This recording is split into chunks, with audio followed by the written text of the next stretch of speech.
So we're going to imagine that we're just standing somewhere, and we are looking forward. There are two possible directions we can really look in this straight line. We can turn our eyes upwards, which creates what's called the angle of elevation, which is often used with some word problems. Perhaps we want to figure out how high up a bird is or something like that. So let's say we know we look up 30 degrees, and I want to know how high this bird is if I can tell that the bird is 30 yards away. How do I know that? I don't know. It would have to be dictated by the problem. Perhaps I know that we're on the football field and I can count the yard lines or something. So we'll know what that is, and we want to know how high up the bird is. And we can figure out this distance, and then we might just have to account for the fact that we know how tall we are. Maybe we know that I'm 5 feet tall. So technically the bird will be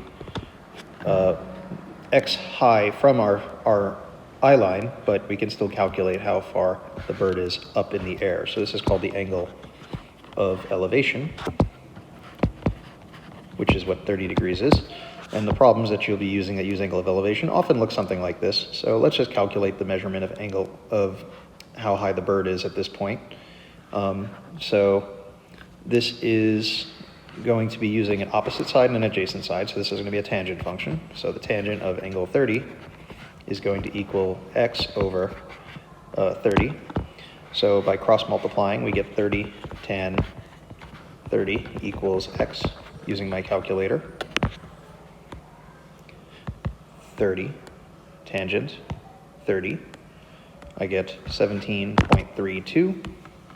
So x is equal to approximately 17.32. So that is the measure of this side, meaning the bird is actually 5 additional feet higher. So that would be 22.32 feet up. So that would be one way to use the angle of elevation. Now there's a different angle that's worth noting. It's called the angle of depression.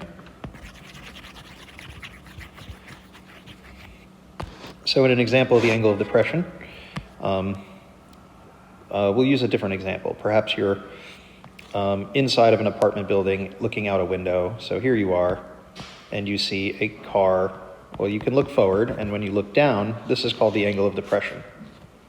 It's the angle in which you look down from a vertical distance, and you look down maybe, I don't know, 20 degrees, and you see your father's car, and you want to figure out how far away he is from getting home.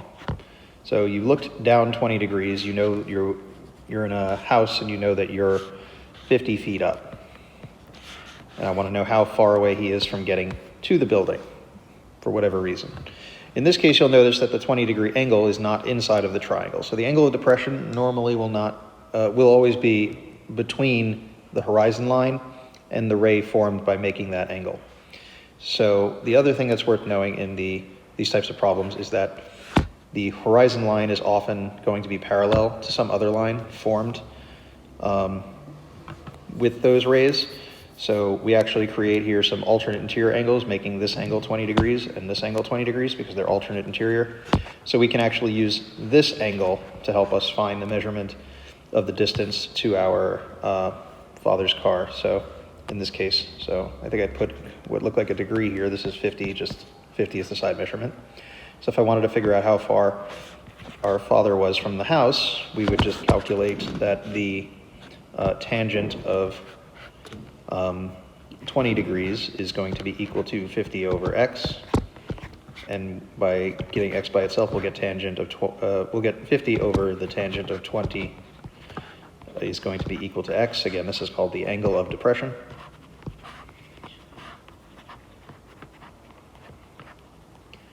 Meaning the distance you look down is a particular measurement. We use that to find the measure of this angle here, and now we're using that to find the measure of this side. So just using our calculator, it's going to be 50 over tangent of 20, and that would indicate, that would indicate that he's 137 feet away. So if this was in feet, this answer would be in feet, so it'd be about 137 feet away. The level of practicalness for using these types of things for real-world situations will vary, but it's nice to know that you can work these out. And if you have any questions, I'll see you tomorrow.